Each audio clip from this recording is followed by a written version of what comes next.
Hi FireFit athletes, Coach Jordan here. Hang on. Are you the coach?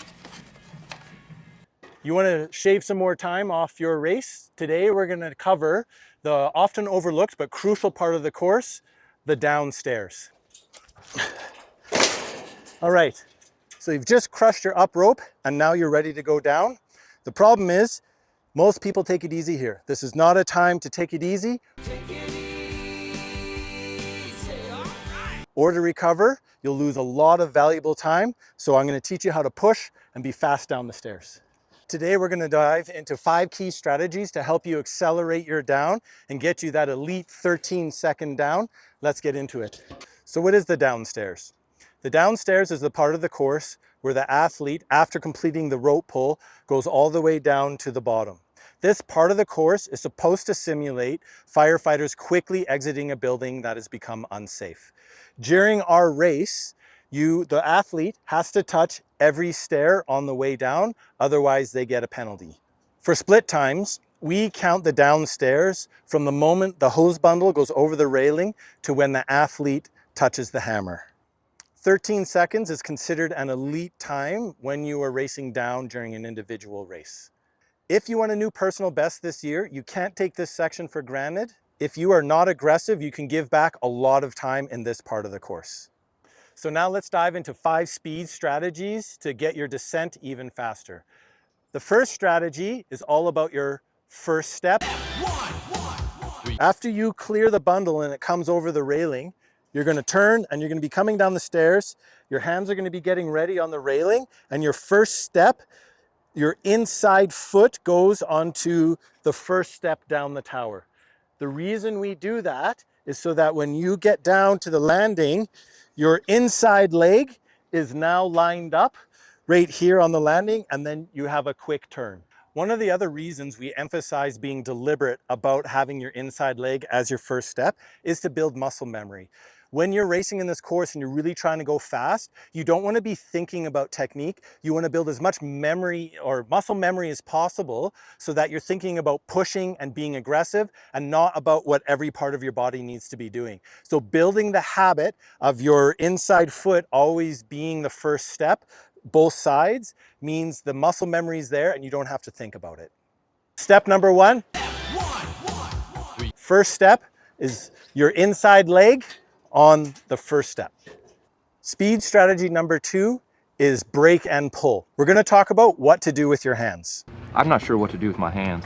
It'd be good just to hold them down by your side. Yeah. This second strategy is probably the most important strategy in going fast down the tower. And when we talk about breaking and pulling, we're talking about your break hand. So when you're coming down the tower, your outside hand here is going to be in front, and your inside hand is going to be in an underhand grip like this, and this is the hand that you're going to use to brake. So as you're coming down, right when you hit about the halfway mark, not all towers have this upright, but right when you hit about the halfway mark, you're going to lock this hand in with a super tight grip. And you can see what happens is now there's a very small distance between my hips and this inside railing. And what I'm going to do is I come around the corner is I'm going to pull with this arm to change my direction or my momentum around the corner and heading down the stairs. One of the other benefits about using a really strong brake hand is in combination with your lead hand, you can take some of the weight off your legs so you can move faster going down the stairs. As I come, I'm going to lock my hand. That's going to stop the momentum. What you want to avoid is letting your brake hand get too far down the railing and then doing this really long swing around the corner. That's really quite slow and you're going to lose a lot of time. What I want you to think about is once that brake hand is locked in and your hips are tight, you're using it to change your direction. You're using it to change your momentum this way. So instead of a swing, I want you to think about it like a shuttle run where it's a cutback.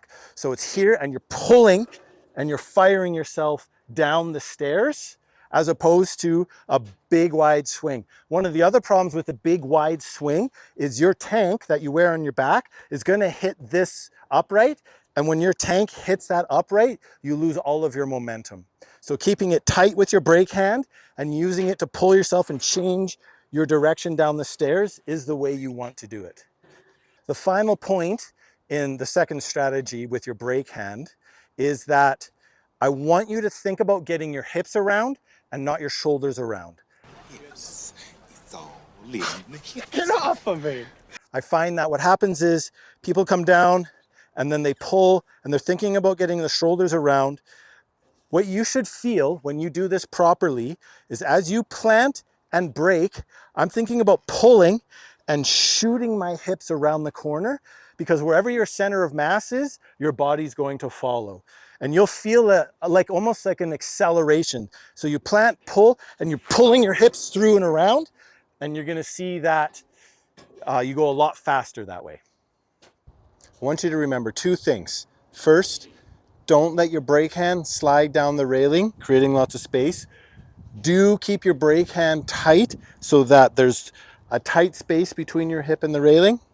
The second thing is when you're coming down, don't swing wide around the corner. You want to brake and have a quick change of direction instead of a swing. Speed strategy number 3 is throw your hand. In the previous strategy, we talked about your inside hand being a good brake. Now, we're going to talk about your outside hand. And what I want you to do with your outside hand is as you're turning around the corner, I want you to throw it violently down this outside railing. What that is going to do is it's going to bring your upper body around and square your shoulders further down. So the job of the brake hand is to pull yourself, change your direction, and get your hips moving down. The job of your outside hand is to throw and bring your shoulders around.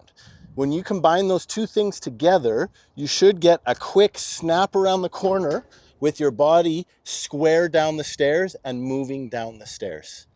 One of the other functions of throwing your lead hand around the corner is it reinforces a forward lean. There can be a weakness, or there's a mistake that some people make when they're coming around the corner and when they hit the landing, their torso and their body is really quite upright, and they think about kind of turning in this upright position. You want to avoid that. You really want to be in a forward lean around the corner. So once I've set my brake hand and I'm down into this position and this front foot hits, I take my lead hand and I throw it aggressively around the corner like this. And you can see what it does is it immediately puts me into a forward lean, and it keeps my torso in a forward lean around the corner so that when I'm on that next flight of stairs, I'm already in a good position to go quickly. Another tip for your lead hand is now that you've thrown it aggressively down and it's quite far ahead of you, you'll see that right at the end of the railing, right here, once my brake hand hits, my front hand is generally towards the end of where the railing is, and you can use that to assist your transition by getting to the bottom. You actually push with this hand away from the railing, and that helps to initiate the turn of your body around the corner. So if you can see here, I'm pushing from this position like this to get myself into the corner. And the final point I want to make about your lead hand is you want to use it to support some of your body weight. So in combination between your brake hand and your lead hand, and you should feel much more on your lead hand, you should feel that you're pushing and you're able to actually rest on it. And what that does is it takes some of the weight off of your feet.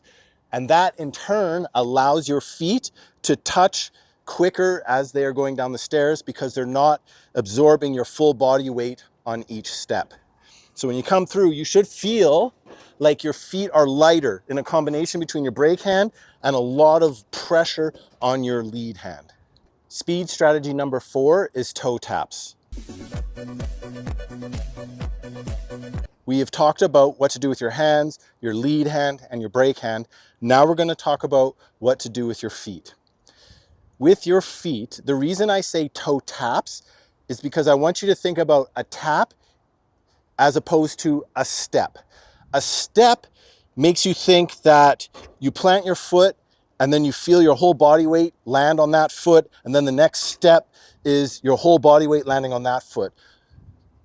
If you are properly using your brake hand and your lead hand, and you're taking some of the weight off of your feet, I want you to think more of a tap where you're not actually resting your full body weight on each step, as opposed to coming down with a full step like this. One of the ways that you can tell whether you're doing a toe tap or a full step is if your heel is hitting the step. So on the way down, if you feel like on every step, your heel is contacting the stair forcefully, you haven't taken enough weight onto your hands, and you're also probably don't have your foot in the right position. We'll talk about the right position in a second. What you should feel as you're coming down is basically just the front part of your foot is touching on the edge of the step, or each step on the way down. The important piece to talk about here is foot placement. Your foot placement ideally should be right behind the ball of your foot towards the middle of your foot. So if you move back from your toe to the ball of your foot and go just a little bit past, that's the part of the boot that you want to touch the edge of the stair. The reason is it will naturally force your feet to lean forward, and it also fights against the heel stepping down. So as I'm coming down the stairs, I'm using the feedback of the contact point to let me know if my feet are in a good position. So if I can feel on the way down that the contact point is right basically on the ball of my foot, then I know that that's where I want to be. And you also want to make sure that you don't just contact with the ball of your foot and then stomp your heel. You want to contact with your foot at a 45-degree angle, and you want it to kind of stay in that 45-degree angle. Now, if you practice this properly, I'm going to be honest with you, you're going to feel like you're out of control. That actually means you're doing it right. When you're coming down with speed and your feet are in those positions and your hands are taking some of your body weight, you're using a combination of all those things to basically do a controlled fall. Controlled fall or controlled descent is the fastest way to get down, and so that's what we need to do. The fifth and final speed strategy is to be aggressive. Now, this might sound really obvious, and of course it applies to every part of the race, but this is one of the parts of the course where it is the most common for people to lose time because they're not being aggressive. Remember, you are not going to recover while you are racing FireFit. You recover when you are done your race. So be aggressive as you're coming down. I said it before, if you don't feel like you're out of control, you're not going fast enough. One bloke can make us all forget about that. A simple man living a simple life. One of the ways you finish by being aggressive is you can see these hands as I'm coming down. My lead hand is here, and on this last railing, I will bring my brake hand down. And as I hit this last stair, I can actually push off the bottom of the tower to help change my direction from down to forward, moving towards the hammer. Something like, so it'll look like this. All right, so those are the 5 speed strategies to make your down faster. Hopefully this has been helpful to you, and hopefully these strategies help you achieve that elite 13-second down, or at least shave time off your current down.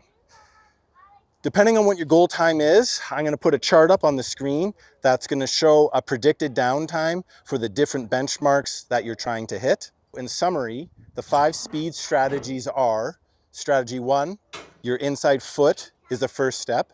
Strategy 2 is to brake and pull with your rear hand. Strategy 3 is to throw your lead hand around the corner. Strategy 4 is toe taps, and strategy 5 is be aggressive. Now go hit the course and fly down those stairs. Fly, you fools! Make sure to subscribe so that you get the next training video as soon as it comes out. Goodbye from the coach. Hang on. Are you the coach?